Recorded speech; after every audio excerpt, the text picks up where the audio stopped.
Gentleman from Louisiana, Mr. Richmond. The gentleman from Louisiana is recognized for 2 minutes. Thank you, Mr. Speaker, and thank you to Congressman Scott, who diligently prepared this budget. Mr. Speaker, I rise today to encourage my colleagues to vote for the CBC budget. Mr. Speaker, the budget that we adopt will speak to our values as a Congress and our values as a country. I'm sad to say, Mr. Speaker, that the Republican budget says that we're a country without values and lacking a conscience.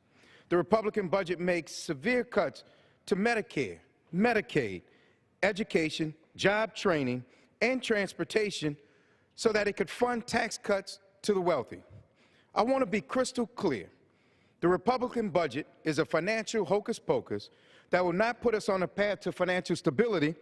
However, Mr. Speaker, it is a certain path to a dire moral bankruptcy that is counter to the soul of our great country. Now, Mr. Speaker, on the other hand, the CBC budget is a financially superior budget that invests in what makes this country exceptional. The CBC budget eradicates poverty by increasing economic opportunities through significant and sustained investments in education, infrastructure, affordable housing, manufacturing, small business, and job training. Mr. Speaker, my colleagues on the other side talk about the ability to lift people out of poverty. We have the ability today to lift 14 million people out of poverty simply by raising the minimum wage.